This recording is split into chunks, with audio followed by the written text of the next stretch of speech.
नमस्कार, स्वागत है आपका हमारे आचार्य यागेंद्र मिश्रा चैनल पर। नवरात्रि में किसी भी दिन किसी भी छोटी कन्या को दे दें, यह एक चीज़ चमक जाएगा आपका भाग्य, हर परेशानी तुरंत होगी खत्म।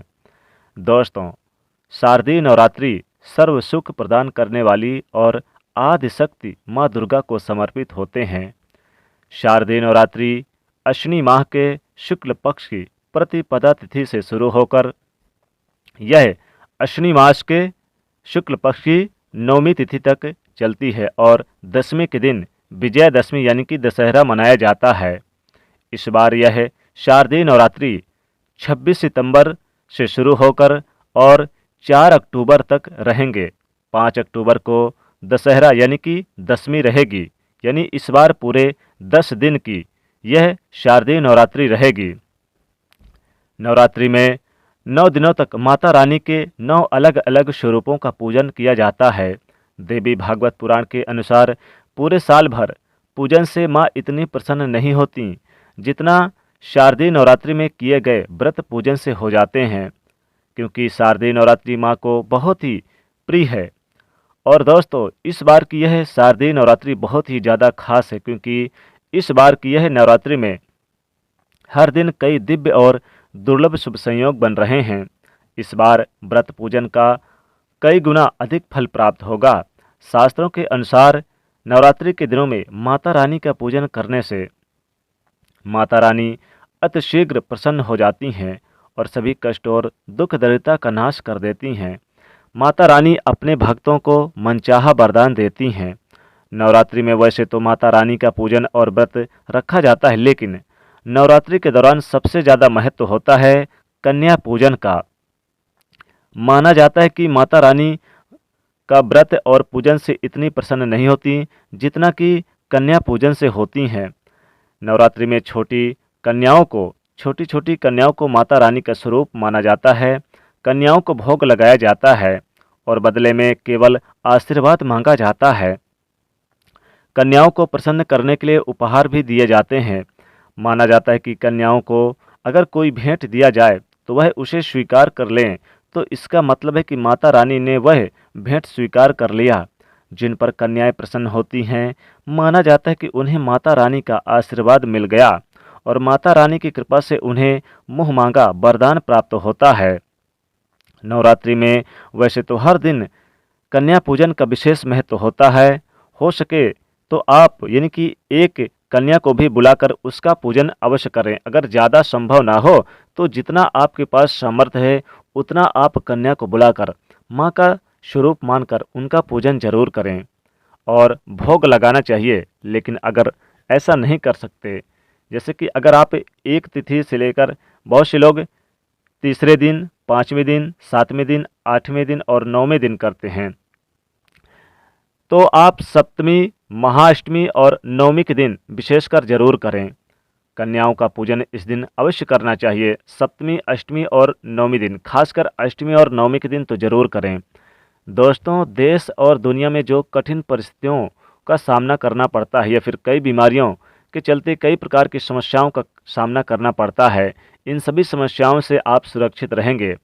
लेकिन जैसा कि शास्त्रों में वर्णित है कि कन्या पूजन के बिना, कन्याओं के आशीर्वाद के बिना नवरात्रि के व्रत और पूजन अधूरे रहते हैं। इस समस्या को दूर करने के लिए आज की इस वीडियो में हम आपको एक ऐसे वस्तु के बारे में बताने जा रहे हैं जिसे आप नवरात्रि के दौरान किसी भी कन्या को दे दें तो आपको नवदुर्गा माता का आशीर्वाद प्राप्त होगा।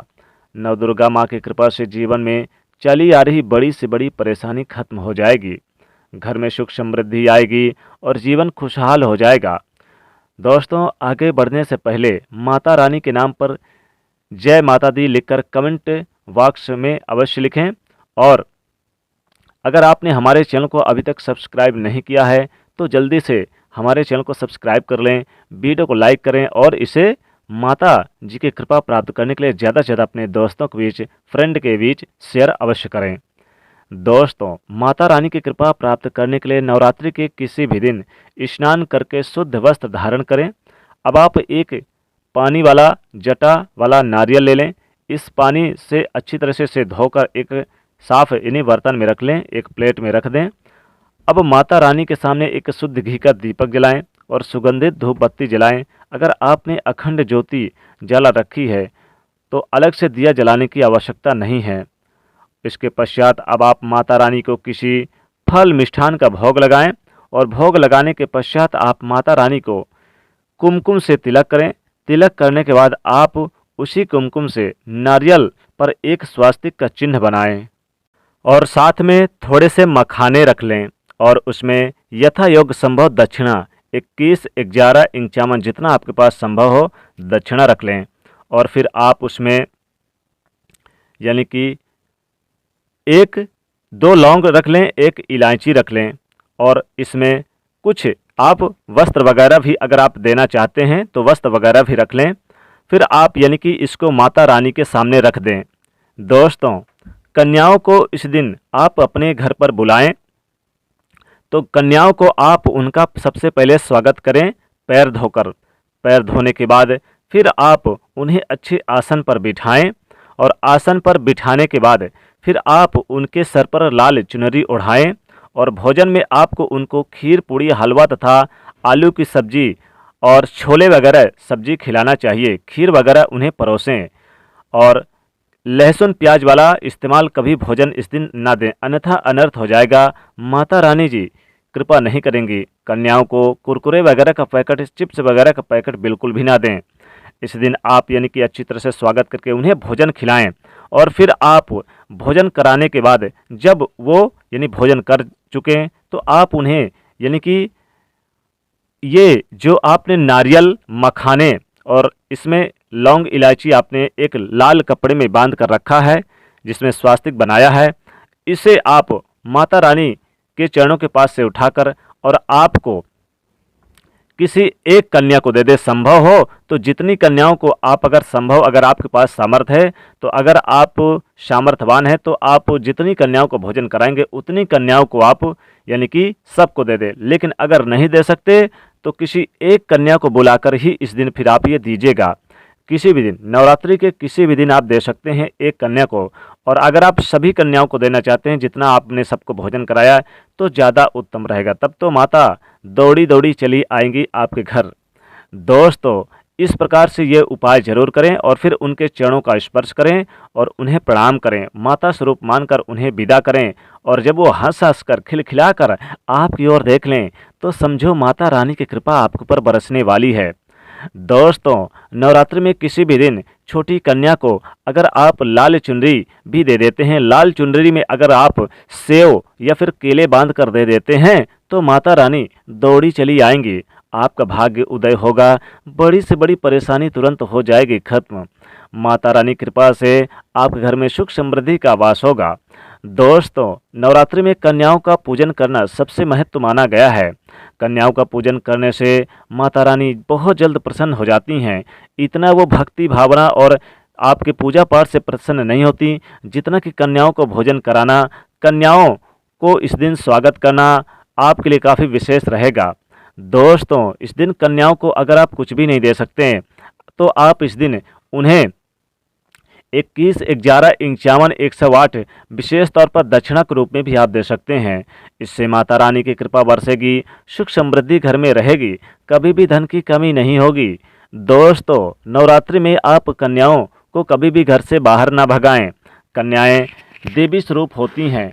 बहुत से लोग तो यानी कि रेडीमेड कपड़े वगैरह खरीद के बाहर से देते हैं, वो तो ठीक है, लेकिन जलेबी वगैरह या फिर आप बाहर से कोई चिप्स वगैरह कुरकुरे वगैरह खरीद कर दे देते हैं तो ये अच्छा नहीं है। घर में आप इस दिन घर में पक्का भोजन यानी बनाएं और कन्याओं को खिलाएं। शुद्ध शाकाहार और खीर पूड़ी हलवे वगैरह खिलाएं। कन्याओं को हमेशा स्टील के बर्तन में, पत्तों के बर्तन में ही भोजन परोसें। कभी भी उन्हें भोजन कराते समय कभी भी इस दोनों जैसे कि बहुत सारे बाज़ार से मिलते हैं आजकल प्लास्टिक वगैरह में, उसमें ना कराएं, ये अशुद्ध माना जाता है। माता शक्ति, माँ दुर्गा शक्ति के ये कन्याएं रूप मानी जाती हैं। इसलिए माता रानी की कृपा प्राप्त करने के लिए कन्याओं को उस दिन मान सम्मान दें। कन्याओं की थाली में आप 1 लौंग जरूर रख दें उनके भोजन में, लेकिन जब वो जाने लगें तो उन्हें आप एक लाल कपड़ा ले लें, चुनरी ले लें, उसमें आपको एक नारियल रख लें, और जिसमें हमने बताया था कि स्वास्तिक अगर आप नहीं भी बना सकते हैं तो एक स्वास्तिक बिना बना हुआ भी आप रख सकते हैं। एक नारियल और एक सेव रख लें और 21-11 दक्षिणा रख लें, फिर इसे बांधकर माँ के चरणों के पास रख दें, फिर उसे उठाकर कन्या को वहाँ पे दे दें, भेंट दे दें और उनसे आशीर्वाद मांग लें। भाग्य चमक जाएगा, किस्मत चमक जाएगी। तो इस प्रकार से उपाय जरूर करें। दोस्तों वीडियो पसंद आए तो लाइक करिए, शेयर करिए और चैनल को सब्सक्राइब करिएगा। जय माता दी।